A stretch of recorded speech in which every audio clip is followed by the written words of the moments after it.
Gracias.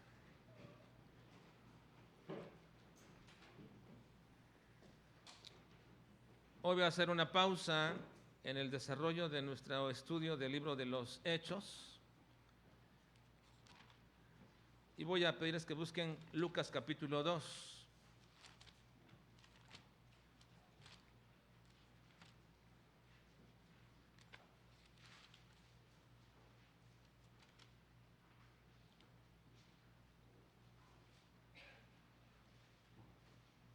Jesús, el joven hijo de la ley. Quiero que observemos en esta mañana a Jesús como el modelo que todo joven debe seguir. Jesús, el joven hijo de la ley. A los 26 años, Albert Einstein creó su teoría de la relatividad.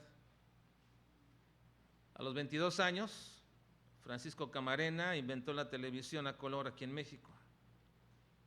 A los 19 años, Mark Zuckerberg inventó la red social Facebook. A los 25 años, Santos Dumont fue considerado el padre de la aviación.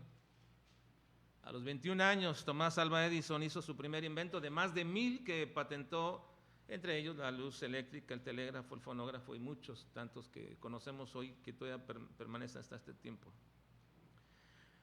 ¿Qué tienen en común todos estos? Pues que eran jóvenes. Todos ellos eran jóvenes. ¿Qué tan importante, hermanos, es para la sociedad, este mundo en que vivimos, la etapa de la juventud? ¿Qué tan importante es la etapa de la juventud? Sin duda alguna, hermanos, es sumamente importante, debido a que se establece que los jóvenes son la fuerza laboral quizás más importante de una nación. Es la fuerza con más capacidad de transformación de su entorno. Los gobiernos los ven como los más fuertes y capacitados para proteger a su país, y por eso engruesan las filas de los soldados en la primera línea de batalla a fin de defender su país. En realidad, esa es una hipocresía, porque en ese aparente deseo también los consideran los más pragmáticamente hablando fáciles de desechar. Y lo mismo sucede dentro de la delincuencia. Año con año mueren miles de jóvenes en esa cruenta industria y maléfica de las drogas. Pero una pregunta, hermanos: ¿cómo es que la iglesia ve a los jóvenes? ¿Es acaso nuestra visión de la juventud la misma visión que tiene Dios? ¿Nosotros como iglesia tenemos la misma visión de Dios respecto a la juventud? ¿Tenemos la misma perspectiva que la Biblia manifiesta o muestra respecto de los jóvenes dentro de nuestra iglesia? ¿Estamos nosotros como iglesia actuando acorde a una visión bíblica en nuestro trato y relación que tenemos con ellos?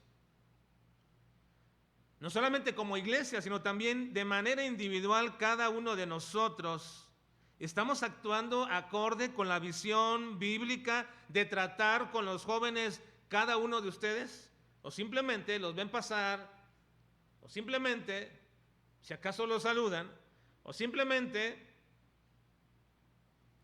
ni siquiera los conocen.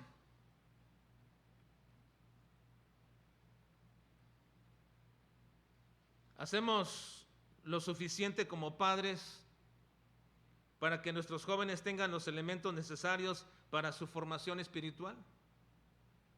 Estamos siendo enfáticos en decir, no solamente en vigilar que leen la Biblia y que oran, que eso es sumamente importante, pero también en que puedan participar dentro del desarrollo de una iglesia, en una comunidad juvenil.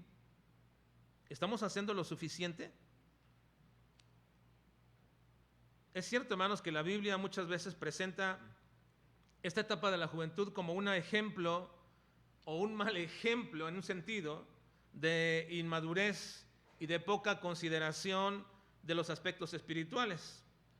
Es cierto que a veces se ve así, o así lo presenta, Como por ejemplo cuando Roboam, el hijo heredero de Salomón, pidió consejo para poder mantener el reino que su padre le estaba dejando, fue y habló con los ancianos y le dieron un consejo, pero luego fue y habló con los jóvenes y tomó el consejo de los jóvenes, y esto finalmente resultó en la división del reino que Dios había dado a Salomón y a David, porque siguió el consejo de los jóvenes.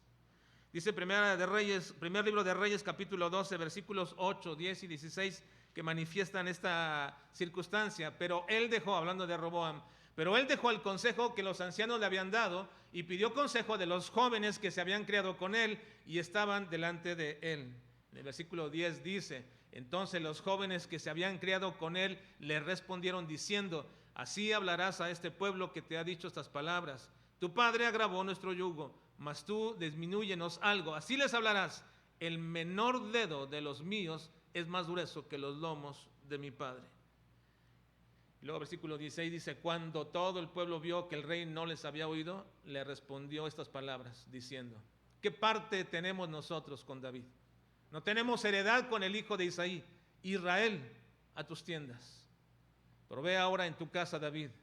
Entonces Israel se fue a sus tiendas y nunca más volvió a ser un pueblo unido. Nunca más.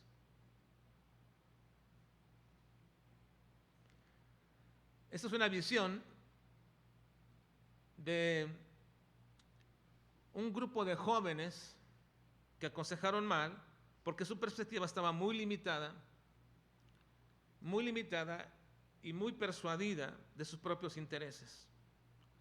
Pero el apóstol Juan tiene una visión muy diferente de los jóvenes cristianos. Esta es la juventud normal, diríamos, pero el apóstol Juan nos da una visión muy diferente de los jóvenes cristianos. Porque Juan dice que los jóvenes son fuertes. Juan nos dice que los jóvenes son fuertes porque la palabra de Dios permanece en ellos. Y además no solo eso, también pueden vencer al maligno. Qué tremendo, hermanos. Juan está viendo una visión de jóvenes cristianos diciéndonos: ellos son fuertes, la palabra de Dios permanece en ellos y tienen la fuerza para vencer al maligno. Qué descanso, hermanos. Qué descanso y qué bendición a la vida de todo padre cuando sabe que su hijo o su hija joven no van a caer en las artimañas y en los errores de este mundo y en los engaños del mismo diablo, porque sabe cada padre que sus hijos están guardando la palabra de Dios y que ésta las va a hacer fuertes y que pueden vencer toda tentación en sus vidas. Pueden vencer cualquier tentación en sus vidas y que ellos, a través de la palabra guardada y la fortaleza que obtienen, no van a cometer los mismos errores de juventud que quizás muchos de nosotros cometimos. Ahora, te diré una cosa, y estoy persuadido de esto. Tengo años viéndolo, lo he visto no solamente en las iglesias que he pastoreado, sino lo he visto en muchísimas iglesias, y estoy persuadido de esta circunstancia. Casi siempre cuando no hay una transformación, no hay un cambio en la vida de los padres a fin de arraigar a sus hijos a la palabra, normalmente los hijos van a cometer los mismos errores que los padres. Normalmente, lo he visto tantas veces. Y es lamentable. Es lamentable porque lo mismo que tú cometiste, el mismo pecado que tú hiciste y que destruyó esa virtud de juventud y que no te permitió llegar realmente sin mancilla hasta el matrimonio o cualquier otra actividad, si tú lo hiciste, tus hijos lo cometerán, a menos que exista un cambio, una transformación en ello, que es importantísimo, que puedas saber cómo hacerlo, qué hacer, para que no hagan lo mismo que hicimos nosotros. Qué bendición, hermanos, es saber que nuestros jóvenes son fuertes en la palabra de Dios y que asumen con toda valentía su lucha contra el mismo diablo, y cuando están frente a él lo pueden vencer. Qué bendición es saber que nuestros hijos son fuertes y vencen al maligno. Primera de Juan 2, 13 y 14 dice: os escribo a vosotros, padres, porque conocéis al que es desde el principio. Os escribo a vosotros, jóvenes, porque habéis vencido al maligno. Os escribo a vosotros, hijitos, porque habéis conocido al Padre. Os he escrito a vosotros, padres, porque habéis conocido al que es desde el principio. Os he escrito a vosotros, jóvenes, porque sois fuertes y la palabra de Dios permanece en vosotros y habéis vencido al maligno. Qué bendición saber, hermanos, que nuestros hijos pueden tener esa fortaleza de enfrentarse ante el mismo diablo y poder vencerlo. Pero surge una pregunta, hermanos, que le debería interesar tanto a nosotros como a los padres de los jóvenes o a los mismos jóvenes. ¿Cómo hacer, hermanos, para que tengan esa fortaleza? ¿Cómo hacer para que su juventud no simplemente sea un proceso nada más de transformación física, donde manifiestan esa fuerza, esa gloria de la juventud que es su fuerza, donde no solamente manifiestan esa capacidad más sublime que puede tener un ser humano en la juventud, en las capacidades intelectuales, que es el punto más alto? ¿Cómo hacer para que nuestros jóvenes no solamente vean ese proceso de cambio física e intelectualmente, sino que también se pueda ver espiritualmente? Que nuestros jóvenes, aparte de fuertes, de inteligentes, también son espiritualmente fuertes. Eso deseamos, eso queremos. Nuestra iglesia debería de rogar, orar porque nuestros jóvenes sean fuertes, hermanos. Fuertes espiritualmente. Bueno, la única manera de hacerlo, hermanos, es que ellos puedan tener un modelo a seguir. Un modelo a seguir. Y seguramente ese modelo, de ninguna forma, de ninguna manera, podríamos ser nosotros. Nosotros estamos limitados en este aspecto de ser modelo de ellos. ¿Cuál es el modelo que nuestros jóvenes deben de seguir en la iglesia? ¿Existe acaso un paradigma que nuestros jóvenes deban seguir? Creo que sí, firmemente que sí, que tenemos ese paradigma o modelo a seguir para nuestros jóvenes, y ese precisamente está en Jesús, el joven hijo de la ley. Jesús, el joven hijo de la ley. Veamos, por favor. Estamos en el capítulo 2, versículo 41 de Lucas.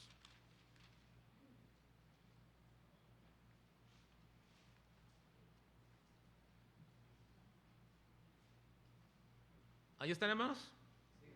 Versículo 41 dice: iban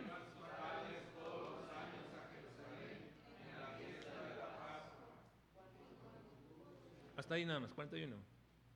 Iban sus padres todos los años a Jerusalén en la fiesta de la Pascua. Tenemos aquí el relato, hermanos, de Lucas, de lo que sucedió con Jesús desde su nacimiento, de cómo sus padres lo llevaron a Egipto y luego cómo lo regresaron a Nazaret, y mientras transcurría esa etapa de la infancia, sus padres habían adoptado una costumbre de ir todos los años a Jerusalén a la fiesta de la Pascua. La fiesta de la Pascua era la fiesta más importante del pueblo judío, pues conmemoraba, hermanos, la salida de Egipto. Pero también esta fiesta prefiguraba el sacrificio futuro del mismo Jesús para redención de todos aquellos a quienes Dios iba a salvar. Así que había una costumbre muy, muy peculiar de los padres terrenales o adoptivos de Jesús. En el versículo 42 dice, lean por favor, hermanos: y cuando tuvo 12 años, subieron a Jerusalén conforme a la costumbre de la fiesta. Hasta ahí. Ahora vean cómo brinca, hermanos, todo este proceso. Lucas nos cuenta todo ese proceso de niñez, de infancia, hasta este momento. Y cuando tuvo 12 años. Este momento es muy peculiar. Ahora Lucas nos dice que el Señor Jesucristo cumplió 12 años y subieron a Jerusalén conforme a la costumbre de la fiesta. En este momento, hermanos, la vida de nuestro Señor Jesucristo es sumamente importante y es algo que de pronto pasamos desapercibido, porque hasta este momento Jesús había sido un niño, Pero ahora estaba entrando a una etapa nueva que dentro del pueblo judío se establece como inicio de la juventud. Ahora, después de este momento suceden varios elementos en la narración de este momento que sucedió, que son muy importantes en ver en cuanto a la relación de Jesús con sus padres, pero no los voy a estudiar en este momento, los mencionaré de manera muy breve al final, porque lo que me interesa explicar en este momento es este momento de la vida de Jesús de 12 años, el inicio práctico de su juventud. Porque es en el inicio práctico de la juventud del Señor Jesucristo que se conforma el modelo o el paradigma a seguir de todos los jóvenes, y que todo padre debería de observar a la luz de Jesús. El niño o el joven hijo de la ley lo debería de ver como una transparencia para poder ver a sus hijos y decir dónde estamos fallando, y decir y ver y observar dónde no estamos ajustándonos a ese modelo que es Jesucristo. Así que quiero enfocarme un poquito, hermanos, en este momento de la vida de nuestro Señor Jesucristo a los 12 años. Judíos, el pueblo judío tenía una celebración en la cual un niño pasaba a ser joven a la edad de los 13 años. Esa celebración se llamaba el Bar Mitzvah. Ahora, esta celebración del Bar Mitzvah no existía en los tiempos bíblicos. Esta celebración comenzó a llevarse a cabo a partir de la Edad Media. Hasta la fecha lo siguen haciendo, pero no existía en tiempos bíblicos. Esta celebración establecía a un niño que pasaba de la edad de la infancia a la juventud o a la edad madura, en la cual ya se podía ser responsable de todos sus actos, y por lo tanto, decían los judíos, también puede sufrir castigo por sus actos de acuerdo a las leyes judías. Así que un niño dejaba de ser niño a los 13 años y se conformaba ya en un joven, en un adulto que podía ser castigado por los propios judíos, de acuerdo a las leyes judías, por quebrantar la ley.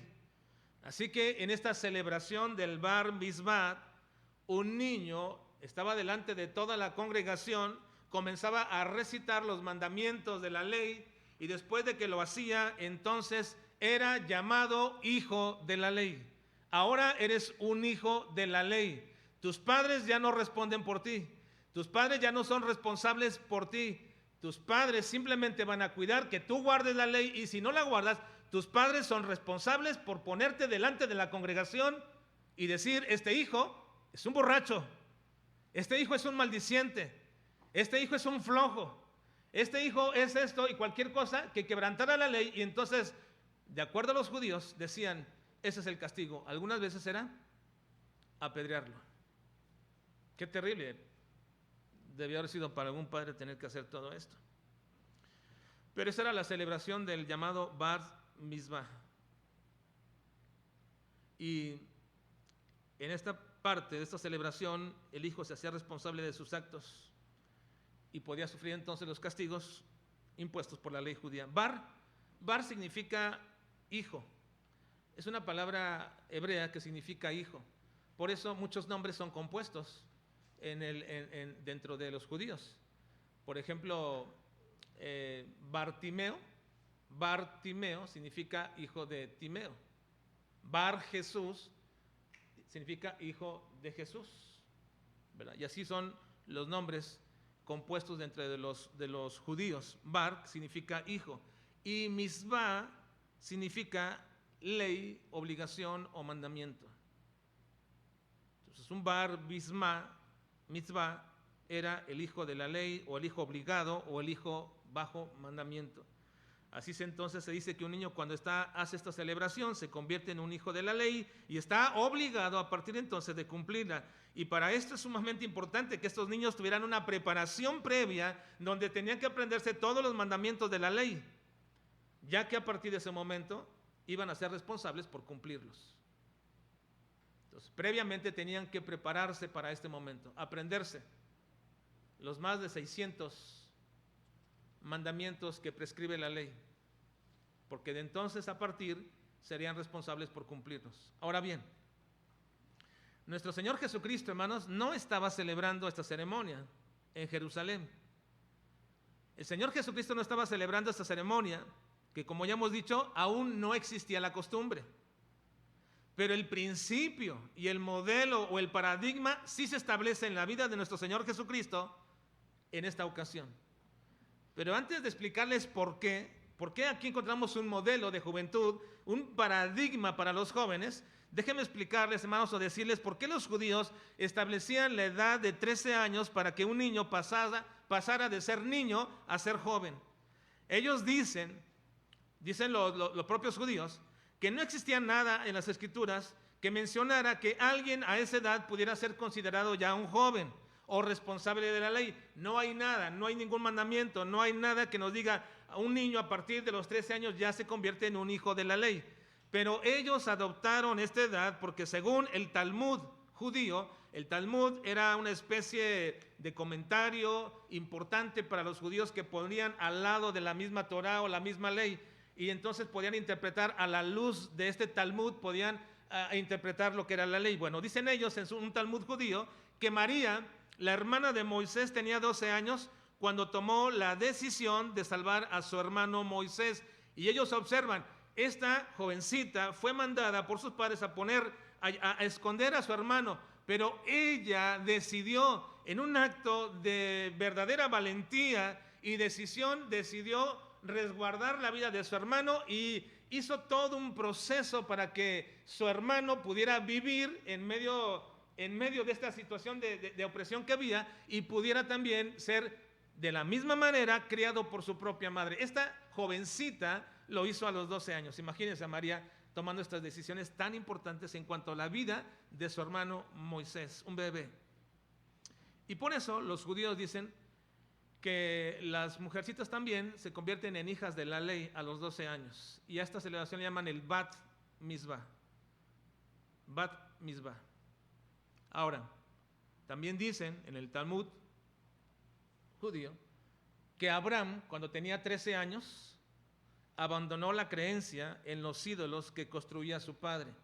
Su padre era un hacedor de ídolos y todos adoraban a esos ídolos en la región y buscaban a su padre para poder que les hiciera un ídolo que a ellos les gustara adorar.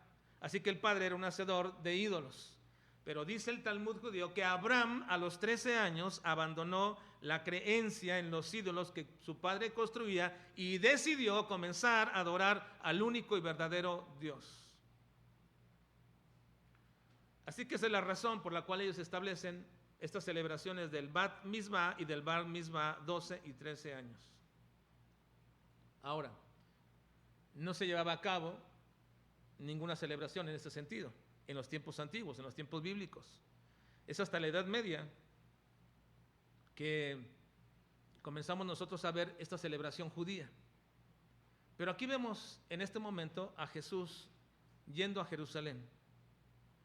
Aquí está Jesús yendo a Jerusalén con sus padres a los 12 años. Y es aquí a los 12 años que Lucas nos permite observar este pequeño destello de la vida de Jesús, el inicio de su juventud. Porque aquí Jesús comenzó a manifestar precisamente en esta etapa del inicio de su juventud el aspecto más primordial de la vida de cualquier persona, que es ser responsable en su aspecto espiritual.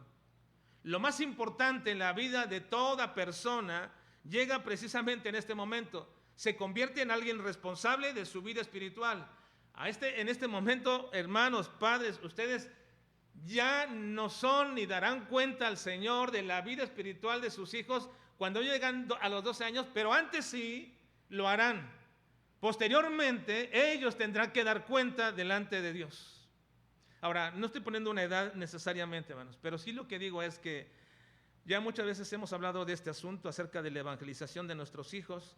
Y he mencionado que no deberíamos apresurarnos nunca en tratar de evangelizarlos en una etapa temprana, porque creamos más confusión en la vida de ellos. Deberíamos esperar hasta que ellos comienzan a entender y comprender, hermanos, la responsabilidad que tienen en su aspecto espiritual, y eso lo van a hacer en la medida que son confrontados continuamente con la predicación de la palabra, con la enseñanza de la palabra, tanto en el hogar como en la iglesia. A la vez, cada vez que son confrontados, llegará un momento en su vida en que dirán: yo estoy condenado, yo estoy perdido, yo soy un pecador, porque comienzan entonces a entender y a responder a su responsabilidad espiritual. No hay una edad en realidad cierta en ese sentido, pero el Señor Jesucristo manifestó un momento muy especial de responsabilidad espiritual a los 12 años. Yo sé que muchos de nosotros, hermanos, valoramos esta etapa de responsabilidad en la medida que vemos a nuestros hijos creciendo, ¿verdad? Y en la medida que vamos viéndolos crecer, vemos que son un poco más responsables en algunas circunstancias, pero llega un momento que nosotros decimos, bueno, ya después de 12 años nuestros hijos deberían ser responsables de cumplir tareas domésticas en la casa. Nuestros hijos deberían ser responsables de prepararse para sus estudios sin que estemos diciéndoles absolutamente nada. Ya después de 12 años creo que deberían nuestros hijos ir entendiendo y comprendiendo una responsabilidad que tienen ya no como niños, sino como una etapa ya de madurez entrante. Pero hermanos, algo que se establece perfectamente en este paradigma juvenil de Jesús como el Hijo de la Ley es el hecho de que el Señor Jesucristo inició esta etapa de responsabilidad haciéndose responsable de la labor que el Padre Celestial le había encomendado. Él comprendió. Yo no sé si su mente humana despertó a una conciencia en realidad respecto a quién era Él. Pero lo cierto es que aquí se observa y aquí se ve. Vemos a Jesús en esta etapa despertando a una responsabilidad respecto a la labor que el Padre Celestial le había encomendado. Y esa es la razón por la cual Jesucristo no regresó con todo el grupo de gente que había ido junto con sus padres a Jerusalén en aquella ocasión. No regresó el Señor Jesucristo. Miren, versículo 43 y 45 dice de nuestro pasaje de Lucas capítulo 2, dice, al regresar ellos, acabada la fiesta, sigan conmigo, se quedó el niño Jesús en Jerusalén sin que lo supiesen José y su madre. Y pensando que estaba entre la compañía, anduvieron camino de un día y le buscaban entre los parientes y los conocidos. Pero como no le hallaron, volvieron a Jerusalén buscándole. Sé que aquí, hermanos, cuando uno lee este pasaje, hay muchas preguntas que nos hacemos al respecto a la acción del Señor Jesucristo en aquella ocasión. Algunos verán la acción de Jesucristo como una desconsideración, otros como una falta de respeto para sus padres, etc. Hay muchas visiones respecto a este asunto. Pero nosotros, hermanos, debemos enfocarnos correctamente y debemos ver esto como la marca visible y entendible, tanto para sus padres también como para nosotros, de que Jesús estaba iniciando una nueva etapa de su vida terrenal. Se estaba volviendo responsable respecto a los asuntos espirituales. Sus padres deberían de saberlo, deberían de entenderlo, y cualquiera también de nosotros deberíamos entender lo que Jesús estaba comenzando una nueva etapa en su vida, de hacerse responsable de los asuntos espirituales. Esta etapa de la juventud. Y quiero que noten, hermanos, lo que dice el versículo 13. Miren, versículo 13. Perdón, 43. 43. Al regresar ellos, acabada la fiesta, ¿se quedó quién? El niño Jesús. Miren, si Jesucristo está comenzando una nueva etapa de su vida en cuanto a la responsabilidad espiritual, entonces ya no debería ser llamado niño, sino joven, ¿no? Pero aquí dice, se quedó el niño Jesús. Entonces ustedes dirán, ¿qué acaso no está usted diciendo que Cristo entonces ya era un joven? ¿Por qué se le menciona entonces como un niño? Bueno, la palabra utilizada aquí, hermanos, es, y siempre que digo esto, ustedes deberían de ir a sus casas cuando regresen y marcar esto y decir como los debería, a ver si es cierto lo que dijo, ¿verdad? Porque cada vez que les digo yo, es que aquí esta palabra significa esto, bueno, vayan a su casa, chequen y vean si es cierto lo que estoy diciendo. Pero la palabra usada aquí, hermanos, es nepios. Nepios. Es una palabra usada aquí en griego, que se usa para designar, hermanos, perdón, no se usa la palabra nepios. No se usa la palabra nepios, que es una palabra que se usa para designar a un infante. Aquí no se usa la palabra nepios, que siempre se usa para designar a un infante, a un pequeño, a un niño. Tampoco se usa la palabra paidón, que se refiere a un niño en el sentido de cualquier sexo, niño o niña. Aquí no se usa. Estas dos palabras son muy comunes en todo el Nuevo Testamento, nepios o paidón. Y ellos se refieren de manera muy específica a niños, niños o infantes. La palabra que aquí se usa, hermanos, la palabra que aquí se usa no es ni nepios ni paidón. La palabra que aquí se usa es país, así como país que conocemos. País, se usa esta palabra, país. Y esta palabra se usa como un calificativo para joven o muchacho o criado.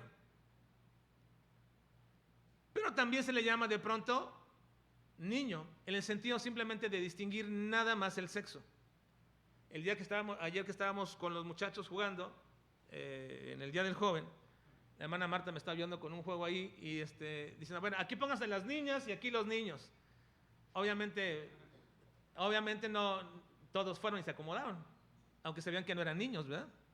Simplemente era un término general para estipular el sexo, uno u otro, ¿no? Y así lo usamos también. Bueno, es en el mismo sentido que se usa aquí también, aquí como se traduce, niño, el niño Jesús.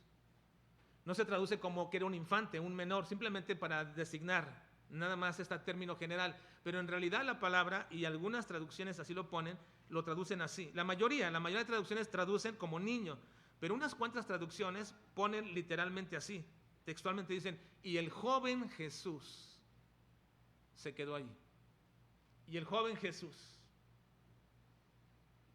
Así que en este momento, para sus padres y para toda la gente ya estaba siendo considerado Jesús ya no un niño. Y tal era así que no era considerado un niño que sus propios padres lo dejaron que anduviera por todas partes. Y que le dieron la responsabilidad de que él, cuando ya nos vamos todos en la marcha, también pensaron que ya iría con ellos porque ya era alguien grande. Muy probablemente José y María se estaban ocupando de sus otros hermanos, los hermanos de Jesús, porque José y María tuvieron más hijos. Así que como eran más pequeños que Jesús, se estaban ocupando de ellos y dejaron a Jesús, obviamente, que él tomara esta responsabilidad de tener que regresar juntamente con ellos, porque ya era considerado alguien grande, un joven. Ahora recuerden, no es la edad la que hace el comienzo de una etapa a otra. Porque a veces hay niños muy prematuros, ¿verdad? En algún sentido, en su forma de pensar, en su desarrollo espiritual, incluso en su forma física, que pasan una etapa mucho antes que cualquier otro. Lo que estoy aquí estableciendo, hermanos, no es una edad exactamente lo que quiero decir, sino más bien una responsabilidad por la cual se le puede considerar ya a un niño un joven. Así que él les dijo a sus padres que ellos ya deberían estar entendidos y sabidos que en adelante él debería de atender los negocios de su Padre Celestial, que él ya era responsable de la voluntad expresa y del mandato del Señor. Vean el versículo 49. Versículo 49 dice: ¿no sabíais que en los negocios de mi Padre me es necesario estar? Él ya sabía, o ellos deberían de saber, que debería de estar en los negocios de su Padre Celestial. Así que aquí vemos algo muy marcado en esta historia, hermanos. Estamos viendo la diferencia entre un niño que había sido llevado por sus padres a Egipto, que había sido resguardado, que había sido alimentado, cuidado hasta ese momento, pero que en este día, y que cada año que iban a Jerusalén, lo cuidaban, lo guardaban, pero cuando llegaron los 12 años, él se quedó allí, porque comenzó en ese momento un despertar, un inicio de la etapa de responsabilidad espiritual, y se nos aclara aquí perfectamente. Ustedes no sabían que los negocios de mi Padre es necesario que yo esté. Deberían saberlo. Deberían ya de saberlo. Esa es una pregunta que a lo mejor debería también calarnos a nosotros hondo, hermanos. ¿Acaso no sabemos que ya nuestros hijos de 12, 13 años deben ser responsables ya de su vida espiritual? Pero tú no puedes pedirle a un niño, a un jovencito, que sea responsable de su vida espiritual si antes no le has preparado para esto. si antes no has guiado su vida en este proceso. Hermanos, nosotros no debemos pretender que nuestros jovencitos de 12 años aún sigan siendo niños. No. Y que no entienden la palabra de Dios y que les hablemos todavía como niños. No, hermanos. Ellos ya se deben hacer responsables de leer su Biblia, de orar, de asistir a la casa de Dios. Ustedes deben ayudarlos a hacer todo lo posible para que ellos ya comiencen a venir y a despertar a estas condiciones, y que ustedes hagan todo el esfuerzo para que vengan a las reuniones de jóvenes. No cedan, hermanos, a sus chantajes. Por favor, hermanos, tomen ejemplo de los demás hijos que han tenido, sea bueno o sea malo. El ejemplo, intenten cambiar esas cosas para con sus nuevos hijos o sus hijos más pequeños, pero hagan un esfuerzo para que sus hijos estén dentro del seno de la iglesia, dentro, hermanos, de un grupo donde puedan también ser permeados de la palabra del Señor. No venimos a la iglesia o a los jóvenes solamente a jugar y a reír y a correr. No, hermanos, creo, hermanos, y entiendo perfectamente bien, hermanos, que una de las responsabilidades de nuestras reuniones y del carácter y del diseño de nuestras reuniones con los jóvenes es poner en ellos un énfasis en el conocimiento de Dios. Lo ha sido, en cuestión de mi parte, hermanos, ha sido una responsabilidad y un compromiso para que así sea. No caigan en su chantaje diciendo, ay, no tengo ganas de ir hoy, o no quisiera ir, o cualquier otra cosa. Hermanos, hagan todo lo posible porque sus hijos estén dentro de las reuniones que les corresponden. Dice el versículo 46 y 47, hermanos, para culminar esta mañana, dice, ¿leamos?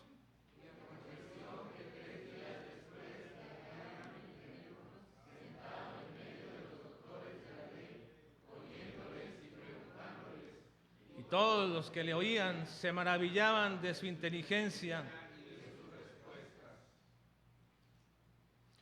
Estos versículos dicen, hermanos, que Jesús estaba en el templo dialogando con los rabís.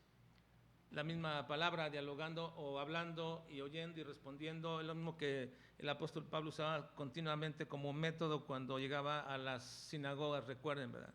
Él hacía este diálogo circular. Bueno, ¿y ustedes qué dicen de esto? ¿Qué creen de esto? ¿Qué creen aquello? Y entonces se maravillaban estos rabís, estos maestros, se maravillaban de lo que Jesús les preguntaba. Así que, hermanos, ¿de qué hablaba Jesucristo? Por supuesto, de su Padre Celestial. Y Jesucristo usaba las Escrituras para esto. Flavio Josefo, hermanos, un historiador de la época del Nuevo Testamento, un historiador judío contemporáneo precisamente de Cristo, dice en uno de sus libros históricos llamados Sectas, él dice que cuando Jesús tenía alrededor de 14 años, los principales sacerdotes y los principales hombres de la ciudad venían constantemente a Nazaret para que fueran instruidos con mayor precisión en la materia relativa a la ley ante el niño Jesús o ante el joven Jesús. Ahora, esto no es bíblico, esto lo dice Flavio Josefo, un historiador. Él dice, esos maestros venían ante un jovencito llamado Jesús en una aldea para que les instruyera respecto a los asuntos de la ley. Hermanos, a todos nos gusta ver a nuestros jóvenes reír, jugar y divertirse. Es casi, diríamos, incongruente ver jóvenes serios y siempre cabizbajos y cosas como esto, ¿no? Porque la juventud también tiene una característica respecto a este asunto, ¿no? Claro, hay ciertas personalidades que así son, pero en general nos gusta ver a nuestros jóvenes reír, jugar y divertirse, y no está mal, pero no es nuestra principal actividad ni la principal motivación para tener una reunión de jóvenes. Pero sí les digo, hermanos, que yo estoy comprometido a que sus hijos puedan desarrollar cada vez más una mente teológica, que reconozca a Dios, que conozcan bien su voluntad. El mayor esfuerzo que ustedes puedan hacer con ellos ahora es enseñarles lo que ustedes han aprendido también en la escuela formativa, compártalo con sus hijos. Sus hijos pueden aprender desde ahora y lo hacen bien. Esta semana pasada, hermanos, me sorprendió ver a un niño de nuestra iglesia que me pidió que le revisara su cuaderno. Oh, hermanos, me dijo, ¿me puedes revisar esto? Hice un pequeño estudio de primera de Juan capítulo 1. Ay, hermanos, ya me dan ganas de llorar. Lo que observo ahí es algo tremendo. De veras. Qué bendición, hermanos. Lo que fui leyendo, todo lo que hizo. Y luego me dice, ¿saben qué me interesa mucho? Lo que va a pasar en el futuro y quiero aprender algo de escatología. ¿Dónde empiezo? Y le dije, pues, comienza a leer Apocalipsis. Ah, muy bien. Luego le hago preguntas. Hermanos, qué bendición, hermanos, tener a niños así en nuestra iglesia.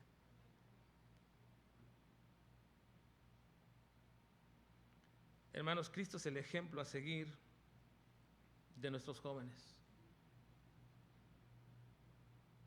Jovencito de 12 años en el templo, enseñando y preguntando a los maestros de la ley. Cristo es el ejemplo a seguir de nuestros jóvenes. Jóvenes, imiten a Cristo.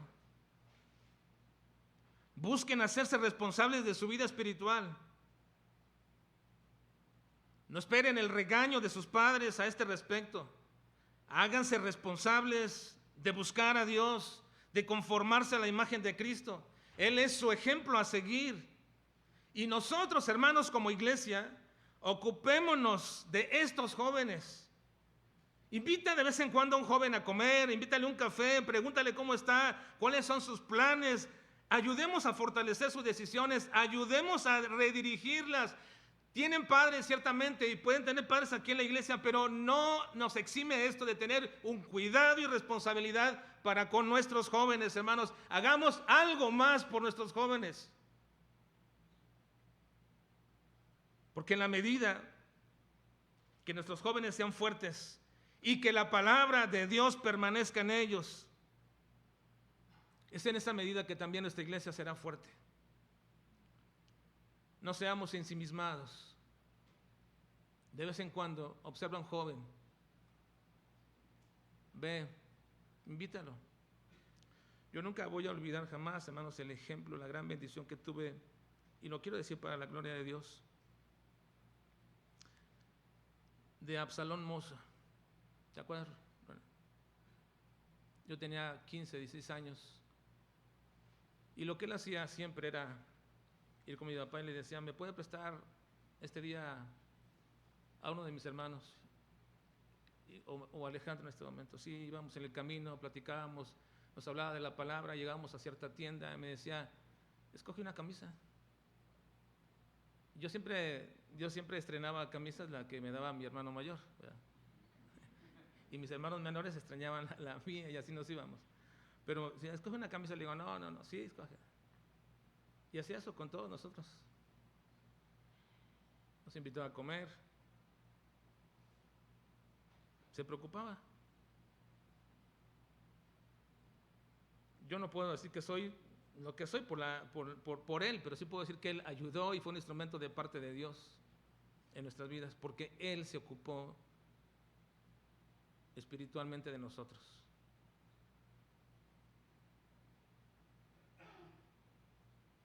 Nuestros jóvenes, hermanos, son la primera línea de defensa en contra del enemigo. Y si ellos son fuertes, pueden vencer al maligno. Lo pueden vencer al maligno, hermanos. Pueden vencer toda influencia maléfica de la ideología que hoy está imperando y tratando de absorber a nuestros jóvenes. Lo pueden hacer, hermanos. Pero hagamos algo más como iglesia por nuestros jóvenes. No seamos ensimismados. busca a alguien, ora por él, ocúpate de algún joven.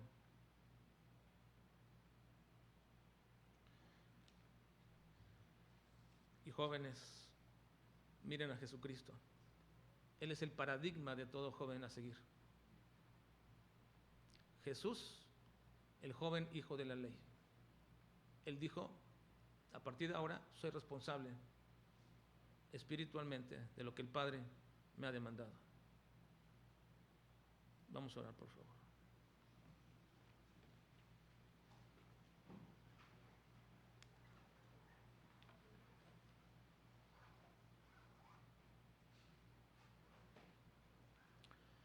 Padre, quizás esta mañana tu palabra caiga en buena tierra. Y algunos padres comiencen a asumir su responsabilidad con sus hijos, con sus niños, para mostrarles el amor a tu palabra, para mostrarles de entrada su responsabilidad, Señor, a estar en tu casa, a comportarse adecuadamente. Quizás estos padres, Señor, comenzarán a tomar responsabilidad más enfáticamente sobre guiar a sus pequeños, Señor, para que cuando llegue el momento en que ellos se hagan responsables de su vida espiritual, que sean hijos de la ley, entonces podamos tener jóvenes fuertes. Quizá también tu palabra, Señor, caiga en el corazón y en la mente fértil de algún joven que sabe que no está cumpliendo con el modelo designado que es Jesucristo, que no lo está imitando y no lo está cumpliendo y no lo está llevando a cabo, Señor. Te ruego, Padre, que les des fuerza, fortaleza, que tu palabra more en sus corazones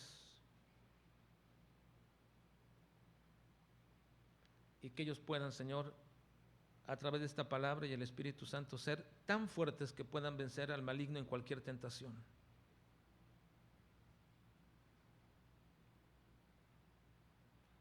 Señor, ayúdanos para que este bonito grupo de jóvenes, Señor, comiencen a formarse y a forjarse como jóvenes cristianos fuertes en tu palabra. Ayúdanos como iglesia, Señor, a cuidar de ellos, a asumir también nuestra responsabilidad como cuerpo de Cristo para con los demás. Te lo ruego, Señor, y te lo suplico en el nombre de Jesucristo. Amén. Póngase por favor de pie, hermanos. Vamos a culminar nuestro servicio.